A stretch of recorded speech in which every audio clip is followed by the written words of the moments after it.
پشاور شہر کے تاریخی قصہ خوانی بازار کی پشت پر ایک چھوٹا محلہ شاہ برہان واقع ہے۔ یہاں طبلہ سازی کی ایک دکان گزشتہ 40 سال سے قائم ہے۔ دکان کے مالک اور پشاور کے مشہور طبلہ ساز رحیم مرتضیٰ کا کہنا ہے کہ ان کے آباء و اجداد نے تقریباً 300 برس قبل طبلہ بنانے کا کام پنجاب کے شہر وزیر آباد میں دھونکل گاؤں سے شروع کیا تھا۔ انہوں نے بتایا کہ ان کے والد بچپن میں وزیر آباد سے پشاور منتقل ہوئے اور یہاں مستقل طور پر رہائش اختیار کر لی۔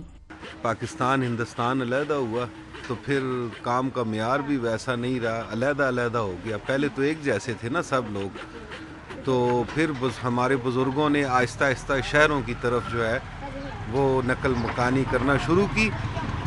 تو اکثر ہمارے جو بزرگ رشتہ دار تھے وہ لاہور سیٹل ہو گئے، کچھ کراچی سیٹل ہو گئے، کچھ جو ہے ملتان حیدرآباد چلے گئے پاکستان میں۔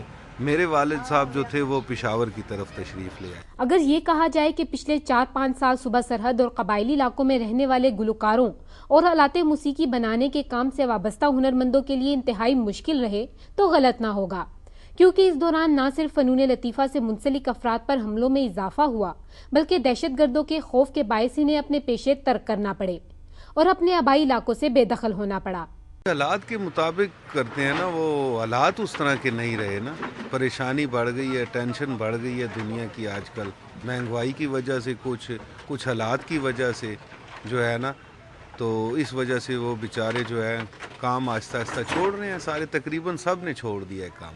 پہلے وقتوں میں ان کا کاروبار بہت اچھا تھا اور پشاور میں طبلہ سازی کی دکانیں بھی کافی تعداد میں موجود تھیں، لیکن جب سے فنکاروں کو ان کے آبائی علاقے ڈبگری گارڈن سے بے دخل کیا گیا اور ملک میں دہشت گردی کے واقعات میں اضافہ ہوا تو عوام کا موسیقی کی جانب رجحان کم ہونے لگا ہے۔ اصل میں جی جو آج سے 20-25 سال پہلے طبلہ بجتا تھا یا جو موسیقی ہوتی تھی وہ تو رہی نہیں نا، تو رجحان یہی ہے کہ جو آج کل وہ ڈی جے وغیرہ کو لوگ پسند کرتے ہیں، ناچنا اور ساتھ اس کے ساتھ وہ پتہ نہیں ہے، جو اصلی موسیقی ہے وہ تو بالکل غائب ہی ہو گئی ہے نا جی، تو لوگوں کو اس طرف ہی رجحان ہے زیادہ۔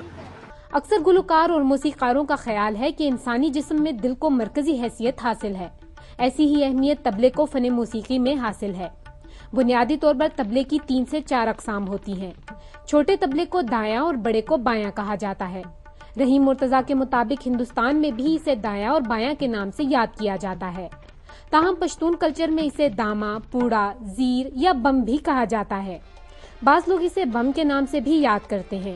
رحیم مرتضیٰ کے بقول طبلے میں 3 سے 4 بڑے سر ہوتے ہیں۔ پشاور اور افغانستان میں آج کل جو سر استعمال ہو رہے ہیں اسے پہلا سفید، دوسرا اور تیسرا سفید کہا جاتا ہے، تاہم پاکستان کے دیگر علاقوں کے گلوکار دوسرے سروں کا استعمال کرتے ہیں، جنہیں میوزک کی زبان میں پہلا کالا اور 5واں کالا کہا جاتا ہے۔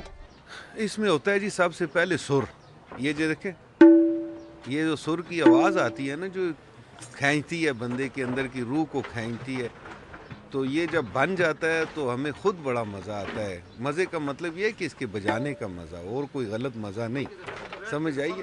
تو یہ ہے وہ بھی جو سمجھدار لوگ ہیں ان کو پتہ چلتا ہے ان باتوں کا، عام فہم بندے کو پتہ نہیں چلتا کہ یہ کیا ہو رہا ہے یا کیا نہیں ہو رہا۔ رحیم مرتضیٰ نے بتایا کہ طبلہ سازی ان کا آبائی پیشہ ہے اور انہیں اس کام سے بے حد لگاؤ ہے، کیونکہ ان کے دادا اور والد بھی اسی پیشے سے وابستہ تھے، ورنہ اب طبلہ سازی میں اتنا فائدہ نہیں رہا جو پہلے کبھی ہوا کرتا تھا۔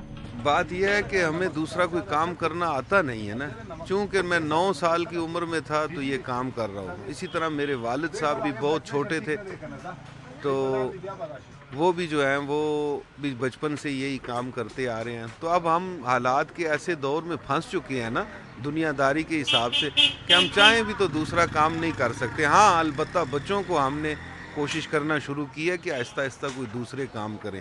ہنرمندوں کا کہنا ہے کہ ہم نے کوئی دوسرا ہنر نہیں سیکھا، کیونکہ ساری زندگی تو طبلہ سازی میں ہی بیت گئی، ورنہ وہ کب کا یہ کام ترک کر چکے ہوتے۔ جس کام کی کوئی مانگ نہیں رہی اسے جاری رکھنے کا بھی کوئی فائدہ نہیں۔ آلات موسیقی بنانا ایک فن ہے جسے اس سے وابستہ ہنرمندوں نے اب تک زندہ رکھا ہوا ہے، لیکن اگر حالات یوں ہی رہے تو یہ فن ختم ہو جائے گا، جس سے پشتون ثقافت کو بھی نقصان پہنچے گا۔ بشرا بٹ، سما، پشاور۔